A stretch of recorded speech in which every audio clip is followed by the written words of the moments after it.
8 mars, Journée de la femme.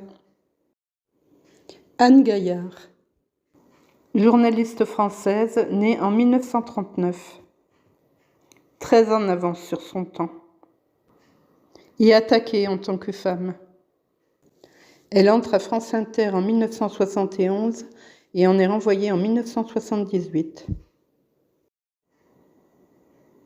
Très controversée en raison de ses prises de position virulentes pour défendre le consommateur et dénoncer les abus des industriels.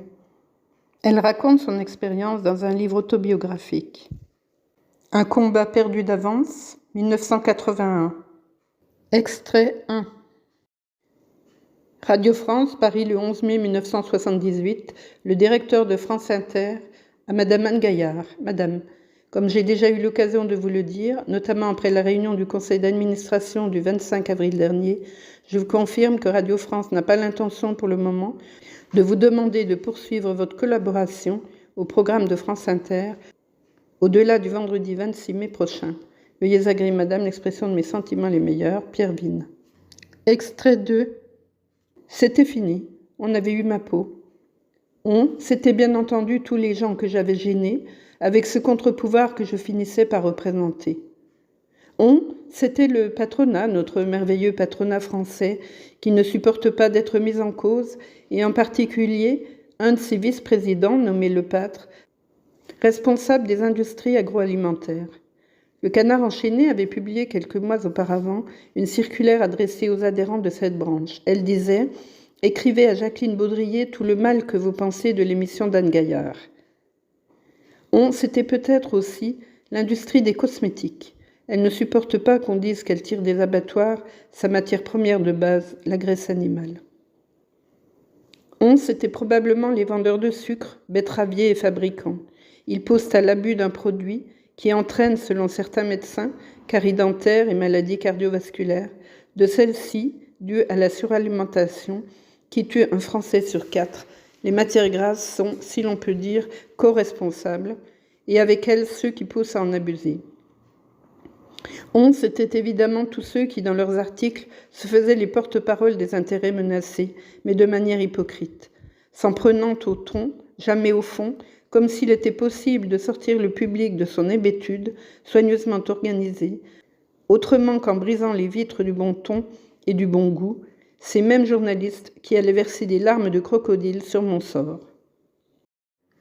Extrait 3. Pendant 7 ans, j'ai été tout le contraire de ce qu'on voulait. J'étais tout ce dont ces gens ne voulaient pas. Ils ont été obligés de me supporter durant 7 ans. 7 ans, je n'en reviens pas moi-même. J'étais devenue, d'abord sans m'en rendre compte, un curieux personnage, piquant et agaçant de la comédie audiovisuelle. J'ai mis longtemps à comprendre ce qui m'arrivait. J'appartiens dans une certaine mesure à une famille bourgeoise ou qu'il était devenu. J'ai reçu une éducation bourgeoise, mais je me suis toujours sentie en marge de ce milieu. J'ai toujours détesté me situer dans une catégorie. J'ai horreur des catégories. Peut-être en raison d'une insatisfaction personnelle, mais aussi parce que le monde me semble mal fait. Il existe, au pied même de nos immeubles cossus, ce quart-monde qui sue la misère par tous les pores. Il existe aussi des métiers pour enregistrer, exprimer ou consoler l'insatisfaction humaine, des vocations de médecin, de religieuse, d'avocate, je ne m'en suis sentie aucune. Je me méfie des bonnes âmes et à fréquenter, micro en main, les représentants de professions si honorables, j'ai fini par douter de la sincérité ou même de la réalité du combat que ces gens mènent. À vrai dire, c'est en menant ma propre défense que j'ai fini par prendre celle des autres, mais après un long transfert.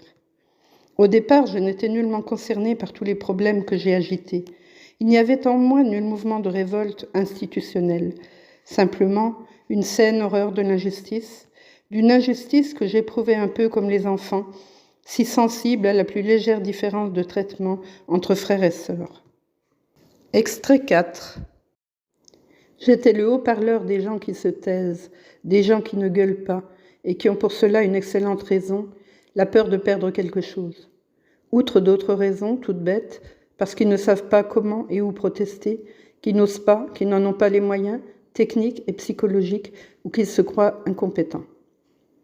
Elle est bien crevée, la bulle de 68. Un bref moment, on a cru qu'il suffisait de prendre la parole n'importe où pour changer la vie. Le mouvement éclatait de partout. Tout le monde se sentait soudain compétent. Tout le monde avait quelque chose à dire et ne craignait plus d'exprimer à voix haute son insatisfaction et ses espoirs. N'importe qui pouvait dire n'importe quoi. Nous sommes retombés dans une situation de dépendance extraordinaire des médias, presse, radio, télévision, dans un monde où les 2 ou 3 personnes les plus connues de France, en dehors du président de la République, sont des inconnus qu'on a transformés en vedettes nationales. Le livre est à découvrir en intégralité sur gallica.bnf.fr.